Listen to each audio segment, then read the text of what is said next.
Pod lendavskimi vinogradi sta se torej ob nekoliko bolj hladnem vremenu in pa izjemno gosti megli srečali vodilno moštvo Luka Koper in pa 9. oziroma 8. uvrščena lendavska Nafta. Prvo priložnost na srečanju beležimo v 29. minuti srečanja. Po hudi napaki koperske obrambe je do žoge prišel nekdanji otrok Bonifike Dalibor Volaš in zadev za lendavsko vodstvo z 1:0. Takole je proslavil svoj zadetek, potem ko se je žoga odbila od Guberca.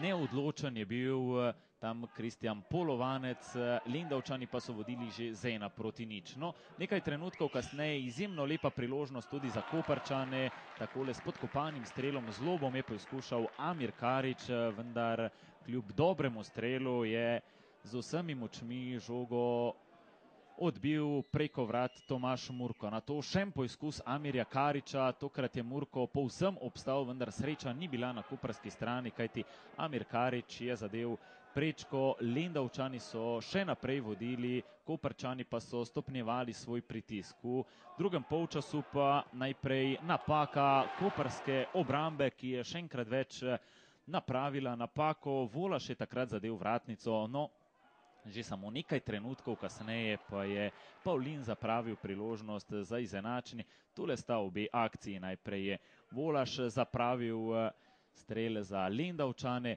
na nasprotni strani pa je bil nenatančen še koperski kapetan Miran Pavlin. Potem pa v 67.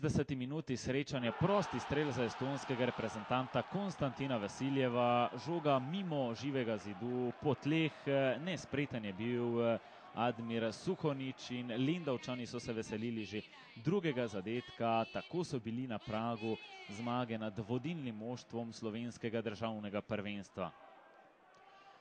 No, čez 13 minut pa je bila zgodba že povsem jasna. Takole je Rok Buzeti preigral nesrečnega Kristjana Polovanca, ki je bil pravzaprav glavni krivec pri 2 zadetkih. Žogo lepo asistiral na drugo stran, kjer je bil Aleš Čeh, slednji pa je zabil gol za 3:0 in Lendavčani so bili na pragu 3 točk. Še enkrat Buzeti, potem ko je preigral Polovanca, je bil hitrejši še od Drajčeviča, Aleš Čeh pa je zadev nebranjeni del mreže. Igro Koperčanov je zelo poživil rezervist Saša Božičič, ki je začel akcijo, ki jo je na koncu končal Mitja Brulc, vendar na pravem mestu je bil tokrat Tomaž Murko. Že samo čez nekaj trenutkov pa se je ravno Saša Božičič vpisal med asistente. Podaja, ki ima oči, Miran Pavlin je našel osamljenega Božičiča, slednji pa se je v duelu iz oči v oči znašel z vratarjem Murkom in ga matiral za častni zadetek Koperčanov za 3:1. Na koncu v nadaljevanju so Koperčani še poizkušali, a več od razpoloženega Božičiča tokrat niso zmogli. Tole je zadnji poizkus. Murko je obranil strel in Lendavčani so se veselili zmage z rezultatom 3:1.